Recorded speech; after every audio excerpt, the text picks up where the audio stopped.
Fala pessoal, tudo bem? Como vocês estão? Estamos aqui para fazer um fechamento do assunto sobre o consumo de café. Eu dou até risada que um assunto desse causa ainda tanta polêmica, né? Acho que cada um deveria simplesmente guardar para si essa questão e não querer impor sobre o outro uma coisa que tem muito mais a ver com consciência, com também a realidade de cada indivíduo e também a quantidade, né, do que é consumido. Enfim, mas como a gente vive num mundo onde o fundamental é deixado de lado e as pessoas querem transformar as coisas secundárias em coisas fundamentais, aí a gente tem que entrar em cena. Quando alguém tenta transformar algo secundário em algo fundamental, quando alguém tenta impor, dizendo que a pessoa que toma um pouco de café está pecando e é um herege e não crê em Ellen White e etc., aí a gente entra em cena. Né? Porque aí já está se transformando numa imposição, já quer transformar algo que não é regra de fé, doutrina e prática em regra de fé, doutrina e prática, e aí a gente entra. E para fechar essa questão, eu gostaria de ler alguns trechos aqui do livro Conselhos de Ellen White sobre Sola Escritura. E se não ficou claro a minha explicação do vídeo anterior, essa leitura aqui vai esclarecer se ficou algo que ainda você não entendeu. Então eu vou ler a parte aqui que ele fala, que o Davi fala sobre o consumo de café, e ele trata aqui sobre a citação, sobre os textos, de uma forma bem didática, né? Ele cita o texto, né? Que Ellen White fala, tomar chá e café é pecado, né? É aquele mesmo texto que a gente leu no vídeo anterior. Se você não sabe qual texto que é, vai lá no vídeo anterior e assiste aquele vídeo, você vai saber qual texto que a gente está falando. Que é do Conselhos para o Regime Alimentar, da página 425. O mais engraçado de tudo isso é que a gente, em alguma experiência, conversando com algumas pessoas, elas, elas ficam com raiva quando eu peço provas bíblicas a respeito das afirmações delas. E teve uma pessoa que, inclusive, me chamou de fanático porque eu estava pedindo prova da Bíblia do que ela estava dizendo. E aquilo ali me fez dar risada, porque eu falei, meu Deus, olha o nível que as pessoas estão chegando para defender as suas próprias ideias. Então, é muito irônico isso. E aí vamos aqui para o trecho. Essa passagem do Diário de Ellen White tem sido acusada, a passagem que fala que tomar chá e café é pecado, tem sido acusada por muitos protestantes ao longo da história de quebrar o sola escritura. O que é o sola escritura? É o termo em latim que significa somente a escritura. A escritura é a única regra de fé e prática do cristão. O movimento protestante, ele começou baseado nesse princípio. O movimento protestante esse que a própria Ellen White elogia por diversas vezes no livro O Grande Conflito. Livro esse que eu estou lendo pela segunda vez e estou quase terminando. Afinal, a Bíblia não diz em canto nenhum que café é pecado. E à primeira vista, não existe qualquer princípio bíblico que, aplicado ao mero consumo moderado dessa bebida, tornaria a prática pecaminosa. Como responder essa questão? Então, né, na Bíblia não tem nenhum canto dizendo que café é pecado. E, à primeira vista, quando você olha, não tem nenhum princípio bíblico que pode assim se aplicar de dizer que se você beber o café de uma forma moderada, você está pecando. Não tem nenhum princípio bíblico que me permite chegar a essa conclusão. E as pessoas falam assim, a pessoa vem e fala, olha, não, beber café é pecado porque tá ali, ó, tá escrito no texto da Ellen White. Ela é inspirada por Deus. E assim, não existe grau de inspiração, né? Não tem uma pessoa mais inspirada por Deus, uma coisa mais inspirada por Deus e uma coisa menos inspirada por Deus. Entretanto, existe inspirado para funções diferentes. A Bíblia é inspirada para quê? Para ser nossa regra de fé, doutrina e prática. E Ellen White ela é inspirada para isso? Não. Ellen White ela é inspirada para fazer algumas aplicações de alguns conselhos para determinada época, para determinadas pessoas. E muitos algumas dessas citações não são atemporais, elas é, são aplicações em um contexto específico que as pessoas não levam em conta quando vai citar ela. Então, e aí quando a gente vem em contexto de Ellen White falando, Ellen White, ela mesma defende que a Bíblia é a única regra de fé e prática. E você vai lá e mostra na cara da pessoa, aí a pessoa vem e fala, mas a Ellen White, ela aplica os princípios bíblicos. Beleza. E aí vem a pergunta, qual é o princípio bíblico que a Ellen White aplica aqui, nessa citação, dizendo que tomar café é pecado, em toda e qualquer circunstância, para qualquer pessoa. Né? Ela não diz isso aqui, né? Ela só fala que é pecado. E a pessoa não mostra o princípio bíblico que a Ellen White está enfatizando na citação. Ela só fala que, não, a Ellen White ela aplica os princípios bíblicos. E não diz qual é. Esse que é muito importante. E aí vamos continuar aqui. Vamos começar pelo mais simples. O café é uma bebida apropriada para a saúde humana? Não querendo entrar em um amplo debate médico, podemos apenas salientar o que a maioria das pessoas sabe. O café é uma bebida estimulante e com um alto potencial viciante. Certo? A Organização Mundial de Saúde, OMS, chega a classificar o café como uma droga psicoativa, pois ela atua diretamente no sistema nervoso. Conheço e conheci muitas pessoas viciadas em café. Os efeitos são semelhantes. Se o indivíduo fica algumas horas ou um dia sem tomar café, sente dor de cabeça, irritação, enjoo, dificuldade de concentração. Isso quase todos aqui sabem, né? Quem tenta deixar o vício do café geralmente passa por um período difícil de crise de abstinência, que dura de 3 a 7 dias. Aí tem dor de cabeça, né? E tudo mais. Vamos aqui agora para outra página, 526 do livro. A gente está lendo a 525. Além disso, os organismos que consomem café tendem a ter o sono postergado. O sono demora para vir. Não à toa, é normal quem trabalha à noite tomar café toda hora para se manter ligado. Como, no entanto, esse estímulo é artificial, já que o corpo está precisando de repouso, o resultado, horas depois, tende a ser o cansaço forte. Então a pessoa vai lá, toma um café para passar o sono, mas na realidade aquilo só maquia, porque depois o sono vem mais forte. Há ainda outros efeitos nocivos do café. Ele pode causar azia, dificultar a absorção de cálcio, acelerar os batimentos do coração, né? Então esses textos aqui que o Davi cita, ele tira de alguns sites aqui que ele deixa as referências bibliográficas, né? Do site do unasus.gov, o eps.who.int, e enfim. Continuando aqui, por mais que sempre exista muito debate na área médica a respeito do café, o que torna difícil saber até que ponto ele é bom ou ruim, podemos tirar, pelo menos, duas conclusões a partir das informações que vimos. Né? Duas conclusões. Vamos ver quais são essas conclusões. 1. Café não é uma bebida confiável para a nossa saúde. Certo? 2. Café expõe as pessoas no geral a um risco elevado de vício. A partir desses dois pontos, o conselho de evitar café é sem dúvida bastante sábio e condizente com princípios bíblicos como cuidar do corpo, e não buscar conscientemente situações desnecessárias de tentação. Os conselhos de White contra o café focalizam muito nos efeitos deletérios citados, e aqui ele cita dois trechos, né? O hábito de beber chá e café é o maior mal do que muitas vezes se suspeita. Muitos dos que habituaram ao uso de bebidas estimulantes sofrem de dor de cabeça e prostração nervosa, e perdem muito tempo em consequência de enfermidades. Imaginam que não podem viver sem o estímulo e ignoram seus efeitos sobre a saúde.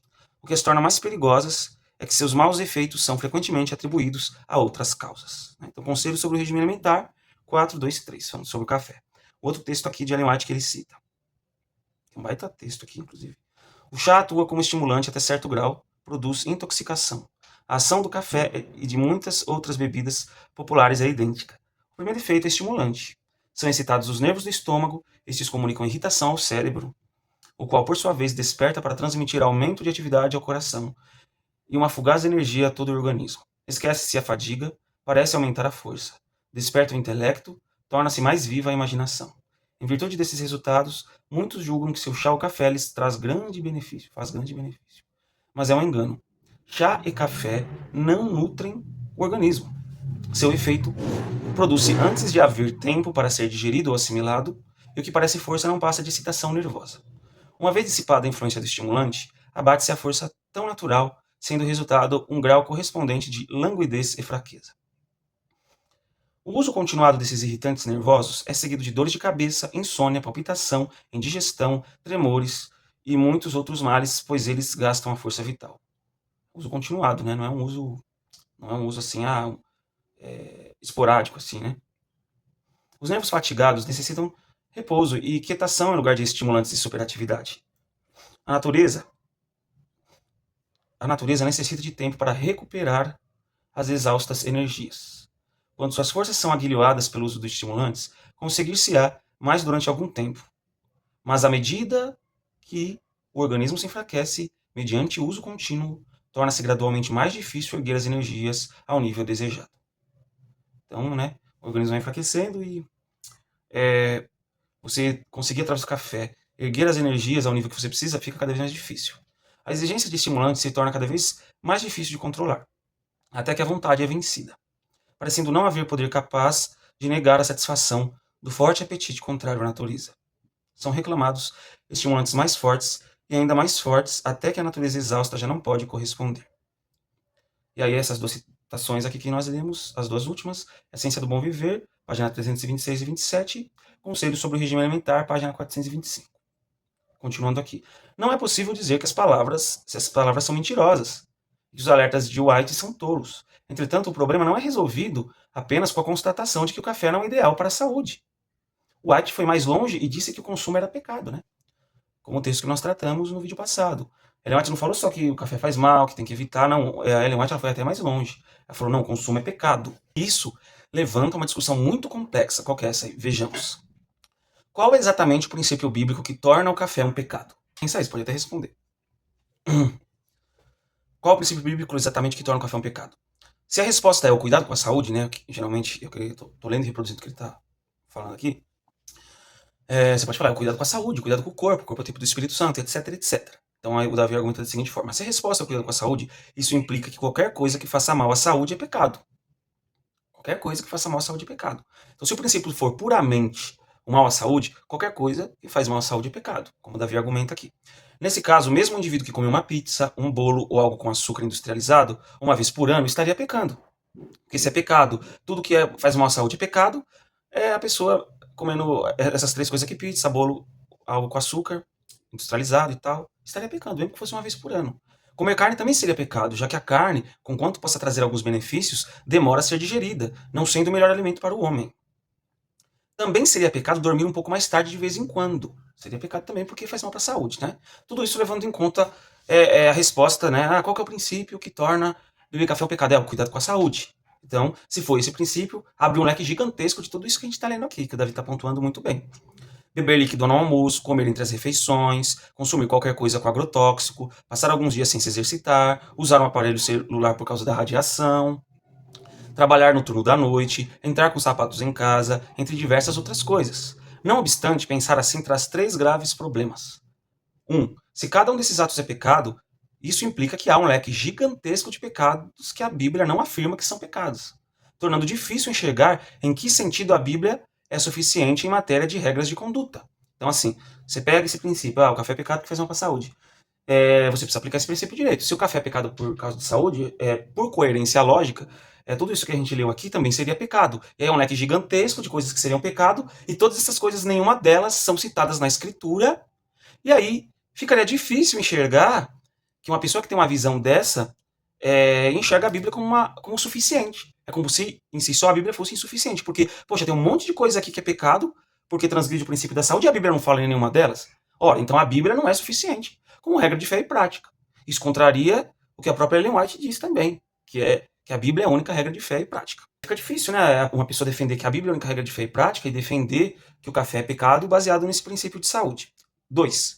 Viver por esse pensamento é o que caracteriza uma pessoa ascética, algo condenado nas escrituras, né? Fazer um monte de proibição de comida, alimento, de conduta, porque tudo faz mal para a saúde. E aí a Bíblia ela fala sobre o asceticismo, né? Marcos 7, 1 a 8, Colossenses 2, 20 a 23, 1 Timóteo 4, 1 a 5, né? São textos aqui que o Davi Caldas cita. E aqui, vocês podem até verificar na Bíblia de vocês depois, condena o asceticismo, que é essa pessoa que fica inventando um monte de regras aí. É igual os fariseus lá que ficavam condenando lavar as mãos lá, né? Não pode comer sem lavar as mãos porque é pecado. É nesse nível. E a pessoa ela se torna um ascético. É uma pessoa que ele fica acrescentando regra em cima de regra e são regras que dizem respeito à alimentação, a algum tipo de conduta, etc.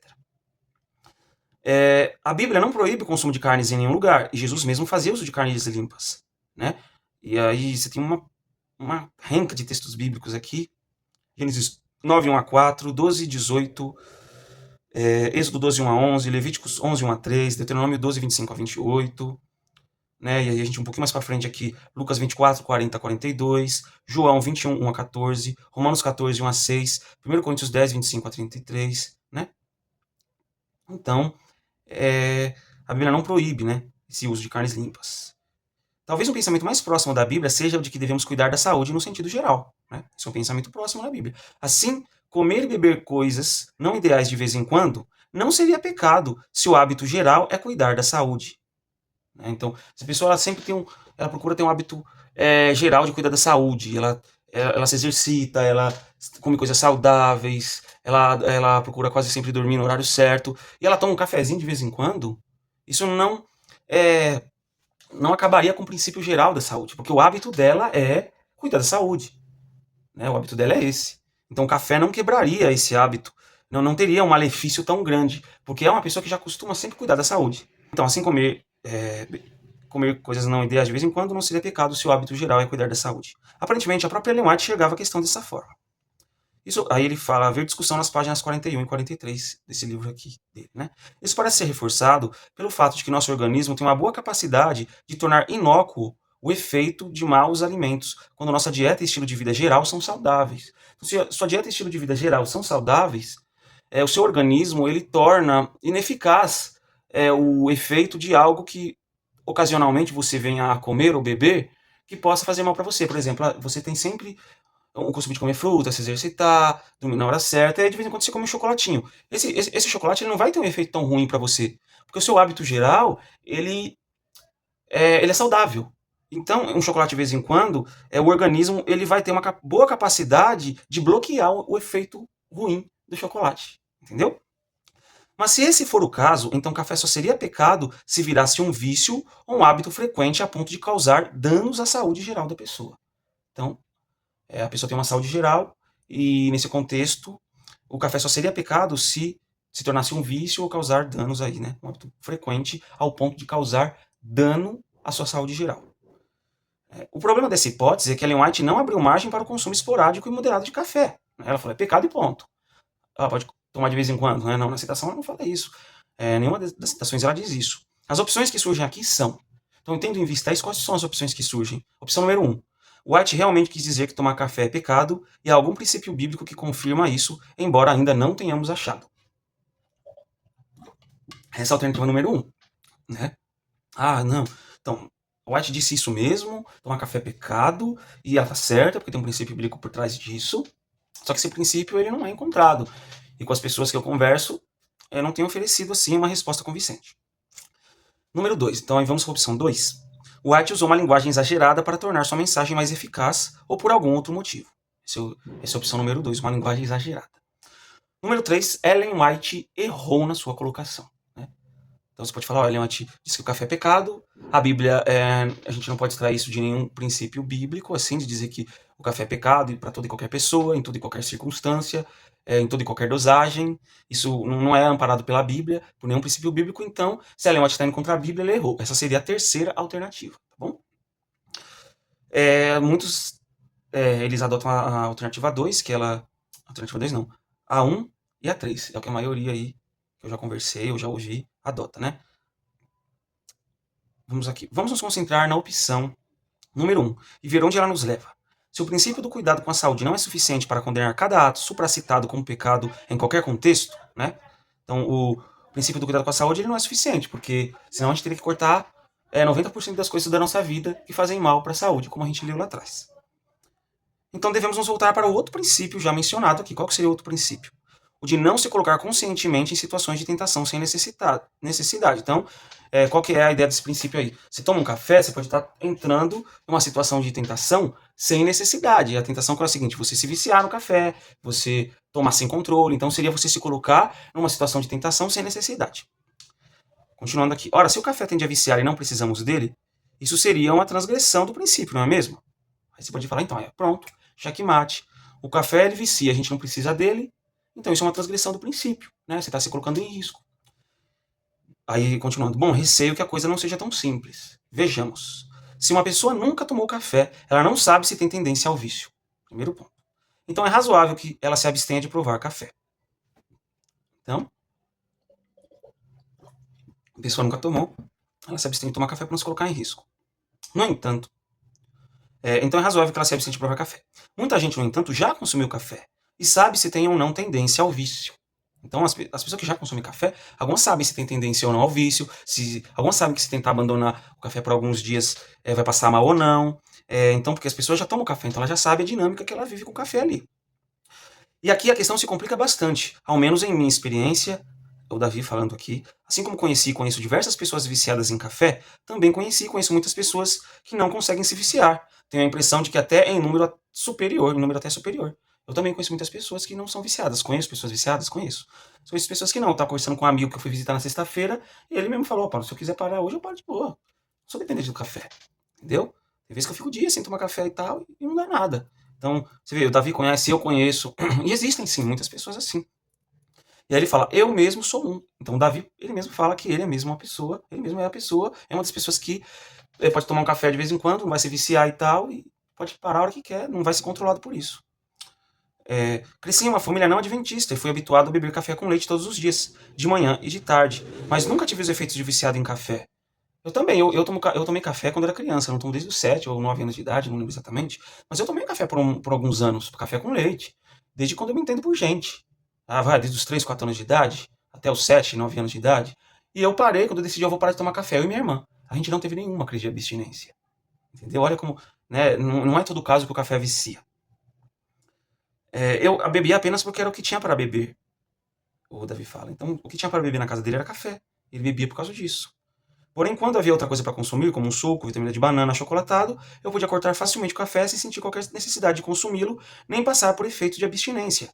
Além disso, nunca apreciei muito café puro, né? O café sem leite. Eu também nunca tomei café puro assim. Se eu tomei foi poucas vezes e eu nunca apreciei. Sendo algo que não me faz qualquer falta. Olha, então, o próprio Davi é uma pessoa que nunca viciou em café. Porque o café vicia, então é pecado. Tá bom, mas isso não se aplica a todas as pessoas. E o que fazer então com aquelas pessoas que não se viciam no café, já que um dos principais argumentos de dizer que o café é pecado é o vício? Uma coisa para pensar. Outras pessoas de minha família e amigos possuem uma relação semelhante com o café. E uma pessoa muito próxima de mim, que já foi grandemente viciada em café puro, conseguiu se desviciar, olha só, e hoje consegue tomá-lo moderada e esporadicamente, sem nenhuma crise e sem cair novamente no vício.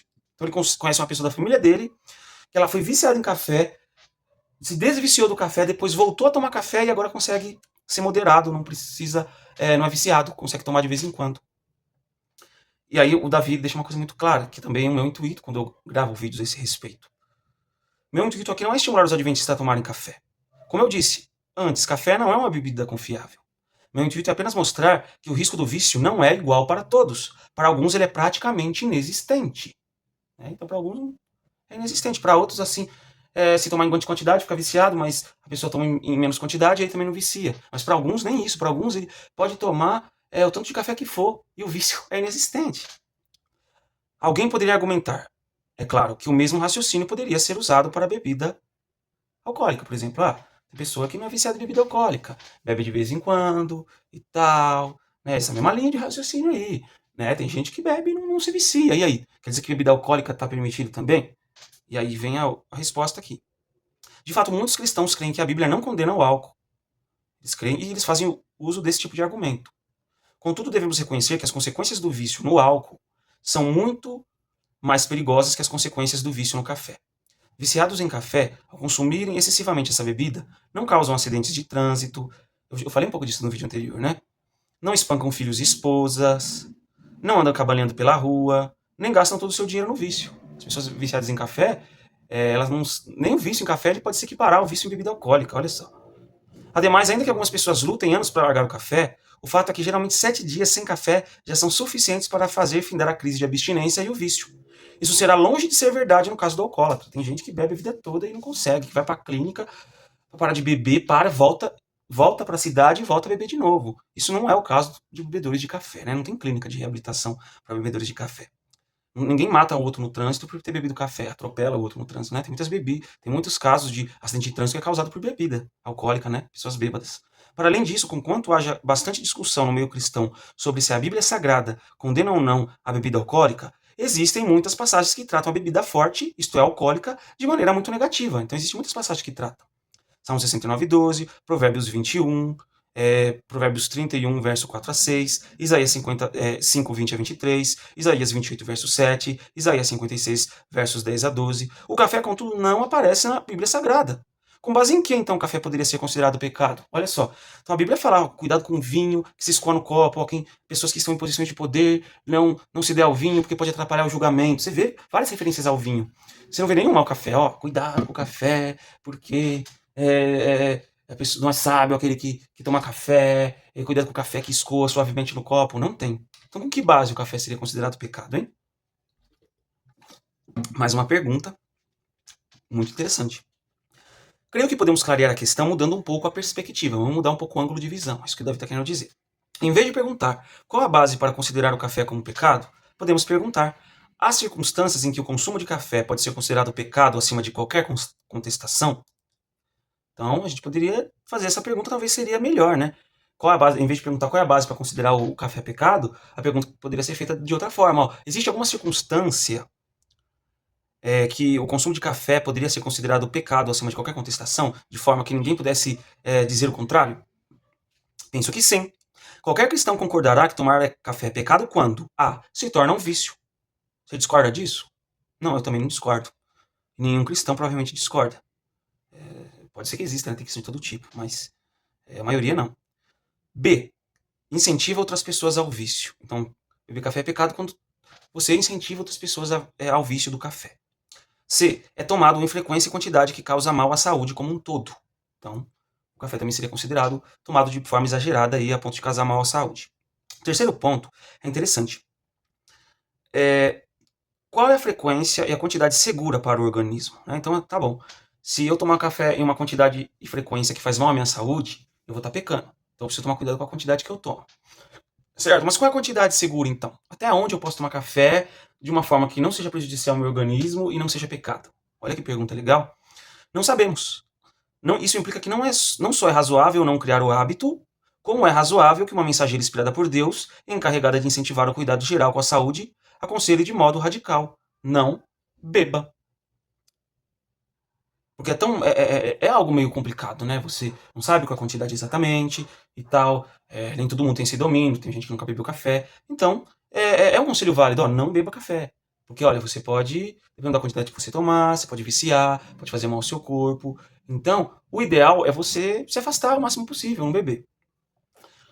Vamos continuar então. Como essa linguagem radical será lida por cada adventista já é outro ponto a ser discutido. Linguagem radical. Tomar café é pecado. A gente até discutiu que esse texto nem foi publicado. A gente discutiu no vídeo anterior. Se você não assistiu, assista lá.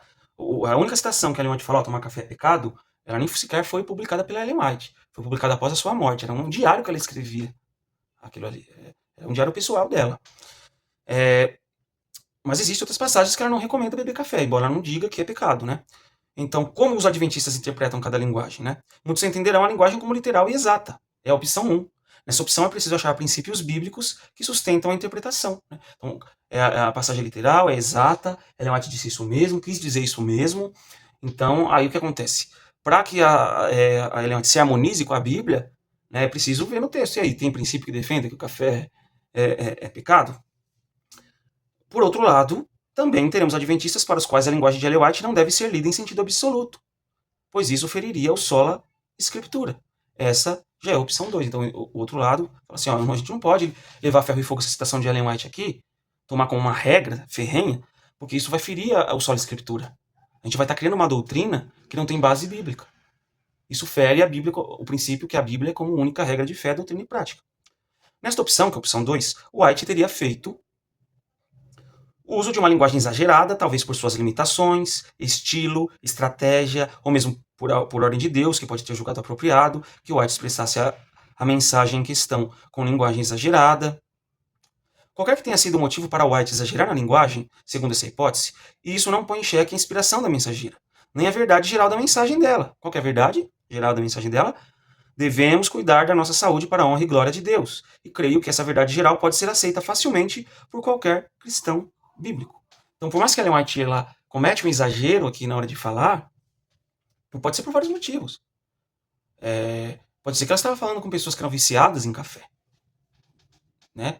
Ou ela teve medo da pessoa começar a tomar café e se viciar. E aí ela usa essa linguagem exagerada. Né? Só que isso não tira o âmago da mensagem, o centro da mensagem dela. Por isso que não é... Por um lado, a gente não pode levar ferro e fogo, e por outro lado, a gente não pode colocar em absoluto descrédito. eu vou tomar café à vontade, vou me encher a cara de café, eu não tô nem aí se eu viciar. Esse seria outro extremo, né? Então, o princípio devemos cuidar da nossa saúde para a honra e glória de Deus, que é o motivo pelo qual Ellen White escreve isso, ele sim pode ser aceito biblicamente, certo? Em vista dessas análises, a opção 3 me parece um tanto desnecessária e improvável, né? A opção 3 era que Ellen White errou na sua colocação. Se de qualquer maneira existe um princípio legítimo por trás da ideia de evitar café, ainda que se considere um exagero retórico Ellen White chamar o consumo de pecado, a categoria erro não se aplica ao âmago da mensagem. Então, a gente não pode dizer que Ellen White errou de forma completa aqui, porque o âmago da mensagem é cuide da saúde para a sua glória de Deus. Ellen White cita várias coisas que são verdade a respeito do café. Então a gente não pode simplesmente taxar e dizer, Ellen White errou nisso aqui, não. Mas ela exagerou quando disse que era pecado, certo? Em alguns contextos ela não estaria errada. Ela não estaria errada por quê? Porque se você virar para uma pessoa que é viciada em café, essa mensagem seria verdadeira. Pecado. Feitas essas considerações, creio que o julgamento mútuo, um julgar o outro, deve ser o mais piedoso possível. Então, você fala, você que toma café é um herege. Você que não toma café é um fanático. Né? Isso não é um julgamento piedoso, né? Alguns crentes adventistas, simpatizantes ou críticos, não crerão que o simples ato de tomar um pouco de café, de vez em quando, seja pecado. Então, muitas pessoas vão acreditar dessa forma, né? Tomar um pouco de café não é pecado. E muitos desses o farão não por mero desejo de tomar café, mas por não conseguirem, de fato, encontrar base bíblica para uma posição mais rígida. Então, eles não encontram base bíblica que pode ser suficiente para ter essa posição tão rígida de que não pode tomar nem um pouquinho de café. Né? E é engraçado quando você vai debater com as pessoas, né? Elas criam um monte de espantalho para tentar desqualificar seu argumento. É de herege você bebe café, então você defende porque você bebe, é conveniente para você. Uma série de espantalhos. Eu nem bebo café. Nem bebo café. Então, por quê? Porque a pessoa não sabe enfrentar o seu argumento. Ela vai ter que distorcer o seu argumento ali para poder ficar mais fácil de refutar. E nessa distorção, ela transgride o princípio bíblico, que é não dirás falso testemunho contra o teu próximo. É mentira. Se você fala assim, o Paulo defende o café porque ele toma café. Você está mentindo, você está cometendo um pecado. Que é de dizer um falso testemunho contra o teu próximo. Olha só, que coisa interessante. Mesmo aquelas pessoas que tomam café e defendem que você pode tomar café de vez em quando, um pouco de café de forma não exagerada, às vezes a motivação dessa pessoa não é só porque ela quer tomar café. É porque ela não encontra princípio bíblico para condenar isso. Então, quando você diz que a pessoa está fazendo isso só para defender o gosto pessoal dela, você também está cometendo falso testemunho. Outros entenderam que uma gota de café, mesmo que a cada 10 anos, já seria pecado. Então, tem gente que uma gota de café, mesmo a cada 10 anos, seria pecado. Tem gente que pensa assim. Essa divergência não deve fazer com que cada lado olhe o outro como um herege ou apóstata. Olha só, então eu não posso olhar para uma pessoa que acredita que, mesmo que eu tomar uma gota a cada 10 anos, é pecado. Eu não posso olhar para essa pessoa e falar, você é um herege, viu? Você é um apóstata. Não, é a crença dela. E essa pessoa não pode olhar para mim, por exemplo, se eu tomasse café, né? Para mim que tomo café e dizer assim, você é um herege, eu apóstata que você toma café. Em vez disso, o que precisa ser observado é se ambos os lados estão, no geral, cuidando bem da própria saúde. Esses dois lados estão cuidando bem da própria saúde? É isso que deve ser observado. Esse ponto é extremamente importante. Conheço muitos adventistas que não tomam uma gota de café, mas consomem refrigerante com bastante regularidade. É todo dia no refrigerante. Já conheci adventista que não tomava café, mas comia pizza todo final de semana. Faz mal também, né? Grande parte dos adventistas que conheço não faz exercícios físicos de 3 a 4 vezes por semana. Não está cuidando do corpo, não está cuidando da saúde. A maioria hoje em dia dorme tarde quase todos os dias. Há pastores adventistas gordos e que não se esforçam para emagrecer. Com certeza, um adventista que evita todos esses maus hábitos, dormir tarde, comer pizza todo fim de semana, né? O hábito do sedentarismo de não fazer exercício físico. O adventista que evita todos esses maus hábitos, mas toma um pouco de café de vez em quando, terá melhor saúde que um adventista que nunca toma café, porém destrói sua saúde de diversas maneiras. Dorme tarde, come pizza no final de semana, todo final de semana, fica comendo panetone toda hora. Assim, creio que devemos nos concentrar mais em incentivar princípios gerais, não nos prendendo a possíveis divergências menores. A divergência menor, ela nem sempre vai refletir o aspecto total da saúde da pessoa. Você se prende na divergência do café e fica ali, tá. Mas e as outras áreas da vida? O exercício físico, e os outros alimentos que fazem mal também, e o vício no celular, que também faz mal para a saúde psicológica. Então, o melhor é você avaliar a saúde em um aspecto geral. Se a pessoa toma um café de vez em quando, come um chocolate de vez em quando, Você vê que a rotina dela é saudável, ela cuida muito bem da saúde, ela come alimentos saudáveis, procura dormir bem. Então, no geral, essa pessoa está cuidando bem da sua saúde. Entende? Agora, aquela pessoa que nunca tomou café, nunca coloquei uma gota de café na minha vida, mas ela vai lá dormir tarde, não sai da rede social, fica comendo pizza todo fim de semana, em vez de almoçar, fica comendo fast food, come coxinha todo dia. Ela pode até nunca ter tomado café, mas se você olhar o geral da saúde dessa pessoa, tá um caos. É isso que tá querendo dizer aqui. Um ponto importante a ser considerado por irmãos mais tradicionalistas nesse aspecto é que quem cuida bem da saúde no geral, não cultiva vícios e aprendeu a não depender de nenhum alimento ou bebida específico para ser feliz, não terá grande dificuldade de um dia abster-se de vez de algo. Então, se um dia precisar se abster mesmo, a pessoa não vai ter dificuldade, porque ela não é viciada, ela não se apegou a isso dessa forma. Para esse, basta um toque claro de Deus. Portanto, o melhor a se fazer é respeitar a consciência de cada um, incentivar o princípio geral de boa saúde, orar pelos irmãos e esperar Deus operar no indivíduo. Então é isso. Excelente texto que o Davi Caldas escreve no seu livro Conselhos de Ellen White sobre Sola Escritura. Recomendo a leitura desse texto. Então, assim, tomar café é pecado? A gente tratou um pouco da questão da consciência no vídeo passado, né? A gente leu Romanos lá. Então, se a sua consciência diz que é pecado, não tome, então é pecado para você. Você não pode impor a sua consciência pro outro, certo? Então, a pessoa toma um café de vez em quando e tal, ela não tá pecando. Ela não tá pecando. Se ela não, claro, se na consciência dela, ela entender que não é pecado, ela não vai estar pecando.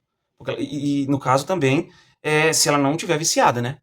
Porque se ela tiver viciada, aí já é um pecado. Mas então a gente tem que tomar cuidado, porque às vezes a gente impõe fardos nas vidas das pessoas, como os fariseus faziam. Acrescentava regras extras bíblicas para tentar regular a vida da pessoa. Eu quero transformar a vida da pessoa à minha imagem e semelhança do que eu acho que é ser cristão de verdade. E aí tem aquela questão, né? Quem é tu que julga o cego alheio? Você tá jogando cisco no olho do teu irmão, você tá com uma trave no teu olho. Você tá jogando um irmão que toma café de vez em quando, mas sua vida, apesar de não tomar café, sua vida saudável, sua saúde está pior que a dele. Olha só. Então tenhamos sabedoria, vamos respeitar uns aos outros. Evitar debates desse tipo aí. Né? É claro que se alguém for se impondo dessa forma, precisa ser confrontado. Por isso que a gente está fazendo o vídeo aqui. Porque existem pessoas que estão impondo para os outros por aí, né, dizendo, impondo não meio que forçando, mas impondo da seguinte forma, ó, você tá tomando café é pecado, tá? Não importa se você tomar de vez em quando. Aí essa pessoa já está sendo farisaica, ela precisa ser combatida. Enquanto essa pessoa tiver essa percepção e ela ficar com a consciência dela, com a vida dela, defender os princípios gerais de saúde, tudo bem. Mas quando essa pessoa ela começa a dizer que algo que não é bíblico, dizer que é pecado, mesmo que não tenha um princípio bíblico que defenda isso, essa pessoa ela está sendo ascética, está sendo de certa forma farisaica e precisa ser combatida no sentido de não a pessoa, mas as ideias dela precisam ser combatidas e essa pessoa precisa de esclarecimento, tá bom? Inscreva-se no canal, compartilhe com os amigos, deixe o seu like e por enquanto chega de café aqui no canal, né? Vamos falar de outros assuntos aí que são muito mais importantes do que isso. A contribuição nossa aí foi dada. Até mais.